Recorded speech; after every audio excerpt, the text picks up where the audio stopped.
Hello students, as we are doing theory of probability, so before that we need to know some terms. So basic terminology, today's topic is we will know what is random experiment, what is sample space, what is sample point, what is trial, what is event, what is exhaustive events, what is mutually exclusive event, and what is equally likely events, and many more, okay, through this video. So let's start with the random experiment. What is random experiment? Actually, experiment are of two type. One is deterministic, another one is random. That means deterministic means when there is only one outcomes. Outcome is only one.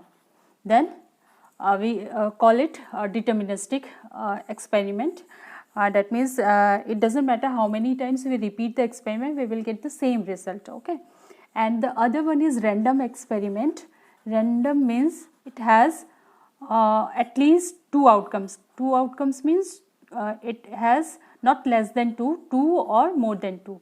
So at least two outcomes means 3, 4, 5, 6, like this, any number, okay, but not less than 2 or more than 2, then it is called random experiment.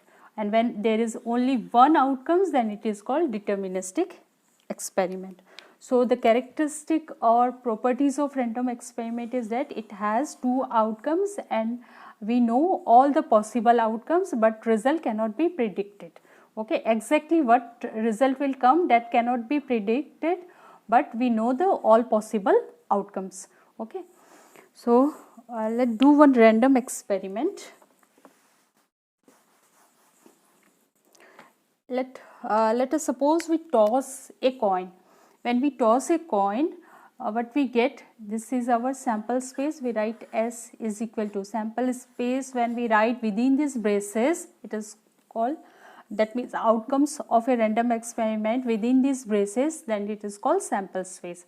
So when we toss a coin, once what we get, head or tail. So it means it has two outcomes, either we get head or we get tail. So it is a random experiment. So tossing of a coin is a random experiment. And same rolling a die. In that case, what we get, how many outcomes? 6. 1, 2, 3, 4, 5, 6. 6 outcomes. So when we write all the outcomes within these braces, then it is called sample space. And what is sample point? These are called the sample points, which are the element of the sample space. So these are called the sample point. Okay. Now next, what is trial? Trial means performing of a random experiment is called trial. When we perform a random experiment, that means we are doing a trial. Okay. And event, the result of the random experiment, thus performed after performing a trial or random experiment, the result which we get is called as the event. Okay, that means suppose which is denoted by capital letter A, or we use B or X, Y, Z, anything, but it should be in capital letter. Suppose for this, let the event A denote the event of getting head. Okay, event of getting head, and B is a event of getting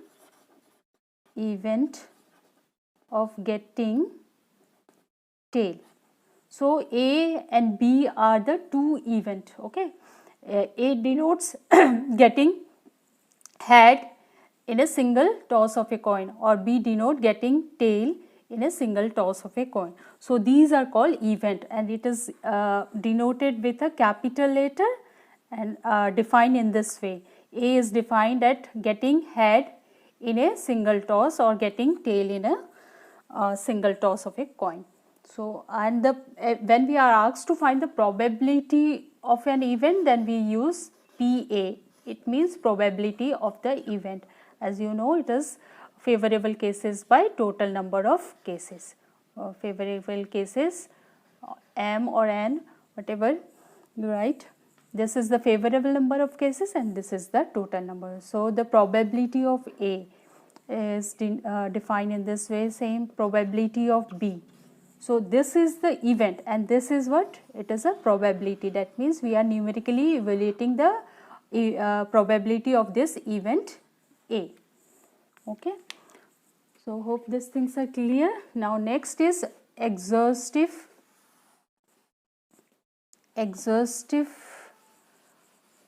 events. Exhaustive events means, suppose these are the two events related to this random experiment, and if we get A union B, okay, is equal to S, then it is called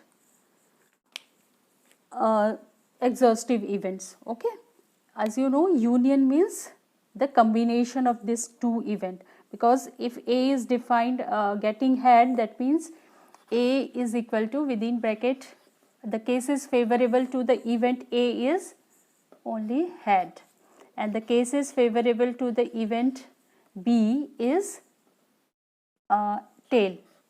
So this, so when we do the union of these two, that means it is denoted in this way, union of these two, what we get, A union B is equal to